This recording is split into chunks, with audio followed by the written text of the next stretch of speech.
You are listening to Something Rather Than Nothing. Creator and host, Ken Vellante. Editor and producer, Peter Bauer.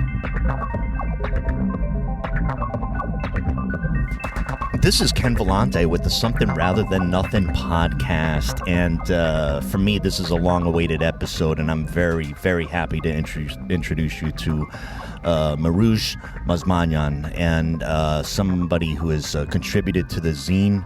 We'll be having the cover for the zine issue number 2 with the focus on indigenous communities and resistance. And of course, from the zine issue 1, Meruzh, fantastic cover, which I'll include a link here in the show. But just wanted to welcome you to the show, Meruzh. Hello, thank you. I'm excited to be here. It's great. It's been great to see your art. I've seen it on Instagram, and of course, know you and been able to talk to you directly. I know, your love of music and comic books and culture and stickers. And I'm sorry I forgot to bring you something rather than nothing stickers. I would have brought mine, but I forgot. Yeah. So I wanted to start right off the bat, Meruzh, with just when and how you see yourself as an artist, talking about your art. Oh, well, what do you mean when and how? Just when you saw yourself as an artist, like when you're you felt that you were an artist, and then developing that. Well, I mean, I've been drawing since I was, as soon as I could pick up a pencil, but I didn't really think I could do it professionally until my freshman year of college. Do you want to hear the little short story of how it came to be? Absolutely. So I was a psych major, and I was doing fine. It was good, but I had to get an elective, so I took this sculpting class, and it kind of reminded me of how much I love working with my hands, and I put my all every week into making the best possible sculpture every week until my professor contacted me via email with this long ass essay of an email telling me that I should pursue this and that my work stood out to her, and it just made me kind of oh shit, maybe I could do something with it. It took me a while to really think about it and decide, but after a few months I was yeah, I definitely need to drop the psych thing and go full Yeah. It is. Well, there's a lot of psychology in art as well. One of the things about your work is in what I've seen is it has a great intensity to the lines, and also extremely expressive in telling a story. I've seen your work, in kind of sequential format and comic books, from panel to panel. And I know you have a recent or just a strong interest in looking at that form of sequential art in comics. Where are you with that? And how do you view comics as a way of telling a story you want to tell? I mean, for me, it was always being a little kid with ADHD, it's really hard for me to follow a page, so I was always drawn to picture books, being comics. But I've come to realize the comic book is just sequential art in general is really powerful, because, or at least in my case, I thought of this story which I wanted to make into in my head it was an indie film, but I don't have the budget or time or energy to make a movie. I'm not a film producer, so I just decided to draw it instead for this comic book class. Every week the assignment was make 3 panels for a story, and I was I already know the story. It's going to be that movie idea I had, and that's how that came to be. So sequential art's awesome. I mean, you make drawings move. It's cool.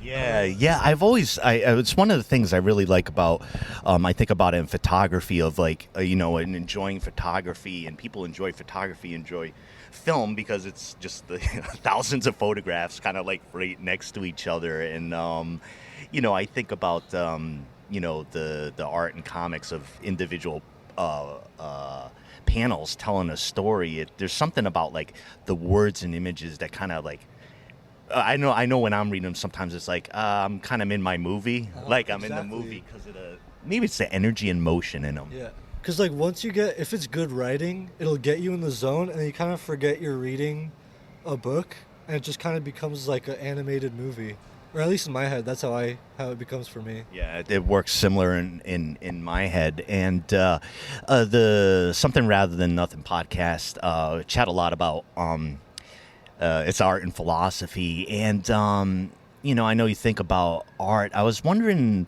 what your thoughts on what art is, like, as you're trying to create it. What do you think? What is art? Right. I mean, it's different for everyone who creates it, I think. Some people like to make art just aesthetically. It's like, oh, I made a cool picture to look at, and that's awesome. The way I've always went about it, or at least in what I put out, it's always been kind of like, I use it as, there's always a point to it, you know what I mean? It's trying to say something, whether it's a political message or just commentary on social, issues, or just anything. It doesn't have to be an issue or negative, just any sort of message. I'd always try to use art to communicate that. So that's how I use it. Yeah. And connected to that, like a question I ask of guests is like, do you feel like the role of art has changed with like like now in this world? It's 2023. We're recording here in July. Other folks are like, art's always kind of like arting and does what it does. Do you think the role of art has changed recently? That's a good question. I mean, yes and no, because like, well, what do you mean by change in terms of like, art will always be art. For some people, it's something to put in your house as decor. For some people, they see it in a gallery setting to make it, a thematic. It's just all together. The role, I feel like, has shifted in the past, like maybe 100 years slowly to what it is now. I don't know. It's just, this question kind of stumped me. No. Hey, I stumped myself with a lot of these too. I wanted to jump to something else. Meruzh, is when we had first met, I told you a bit about a good friend of mine who had taught me about the Armenian people and about Armenian history, and through her father and herself, they're really good friends of mine in San Francisco, and I know. I've seen your work, and there's a not the word commentary, but there's a political like edge to it. There's an expressive energy of resistance. Can you talk a little bit about your work in that regard? Yeah, so what a lot of my work came to in terms of pertaining to the Armenian genocide, it was a lot of just like frustration. Mind you, I only started taking this whole art thing serious in terms of wanting to show people what I do since like maybe 2020. So in that time, there's been a lot of frustration with, if you know the art history of Armenians, in 2020, the Azeris, which had a proxy with Turkey, came back for Artsakh, a piece of land that was historically Armenian. It was taken away from us, just another piece of land taken away from us 100 years after the genocide. So there was a lot of frustration and pain and like realizing, oh, well, no one really gives a shit. No one's posting about it. Like, like what happened with Ukraine, where it became a big topic and it's really talked about and people are aware of it. The same thing didn't happen for us, and it was just frustrating. Yeah. So I was like, well, how are people I could just repost some article that no one's gonna read, or I could make a cool piece of art and the whole focus of it is the issue. Maybe that way people would actually pay attention to it. I mean, I thank you for that, because I think it's so important for me. Like, I engage in politics and labor, and one of the things I know is that you have to kind of disrupt certain modes of thinking, or in order to bring attention to something, you have to get attention to bring attention. You have to, and I always think that art, whether it's like, I think of like maybe punk music and art, like, I have to get in your face and get your attention to do anything, right? Yeah.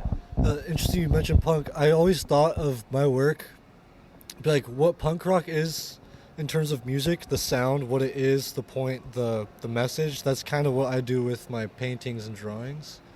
I'm not saying, oh, this is punk painting or punk drawing, but it's just like, I feel like there's a lot of similar themes in punk music and what I do, whether it's the political message or the gritty approach to producing it. Yeah, I like it, the gritty DIY part of it, but also like there's an expressive edge to it. Like even the movement in your drawings that I see there's a movement that almost seems like expressive and punk, and like just like the way that the folks are moving around, just kind of like it pulls your attention in. And of course, thinking about zines and your debut on the Something Rather Than Nothing zine is like a DIY. Hey, we need to see cool art by folks around the world, but in Portland as well, which includes your art. It's like, all right, let's put this out there. Let's show this, and it wasn't there before, and now it is. And I love that you're part of that. Okay, I wanted to jump to one of the big questions on the show, and I don't know if you get a kick out of this. I don't know if guests do in general, but adding the wacky question, why is there something rather than nothing? Yeah, I mean, I don't know. I've pondered this question a lot, and it's just such an abstract, broad question that it's just like, how the fuck do I answer that shit, man? Oh, why is there something rather than nothing? Because if there was nothing, then how is something is? There is something. Meruzh has hit it. I never want to interrupt. I never want to interrupt the interview, but you did find the kind of fault line in the question, because there's something funny about asking it, because you have to be in order to ask it. Because nothing can't not be. It has to be for it to is be. One of the funny parts about I've studied philosophy and I do the philosophy show. I think what's really important is that most of the serious discussions and like even asking this question, I found it like a great joy, and a lot of people find happiness in philosophy because it is a fucking joke. Like there's something so silly about asking profound questions, knowing that we don't know. There's like an absurdity that I've always appreciated, and just it seems fun to me, and it's fun to talk about. So listeners, so we're recording from the Lloyd Center in Portland, and with Meruzh, and nearby there's the Floating World Comics publisher and store, actually publisher of a guest that I've had on the show, the Santos sisters. And so the ambiance you're hearing is the local environment here in Portland. Meruzh, before I let you go, I really wanted you to kind of lay out to listeners, because we've got a lot of listeners, where to come in contact with your work, outside of the zines of which the show will put out, so listeners know, SRTN, Something Rather Than Nothing, zine issue 1, with Meruzh's artwork both inside and on the cover is available, and the second one outside of the zine, which the podcast handles. Where do folks find your work? How did they connect with you? Yeah, so I'm in the process of building a website and stuff like that, and getting a gallery going. I was going to have one recently, but the venue just wasn't right, so I'm going to keep looking. But in the meantime, just my Instagram, Meruzh24, spelled Meruzh 24. And that's about it for the meantime. But pretty soon I will have a website up. But you could hit me up on there for anything, whether you want to buy a piece or request a commission, anything like that.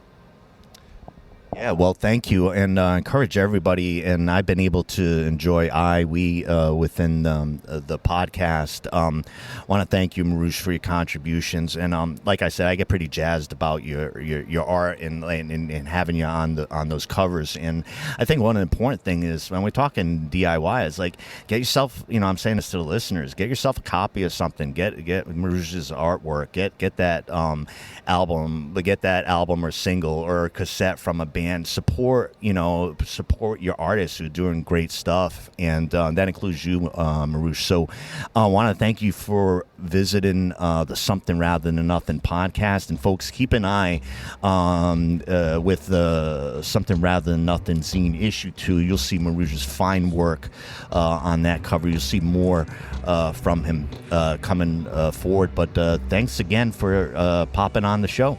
I really appreciate everything you've done for me. I appreciate it. Thank you for having me. Yeah, to support the art, Meruzh Mazmanyan. Remember, check out the Instagram. Check out the this episode of the podcast and the zine, and we'll talk to you soon. Have a great day.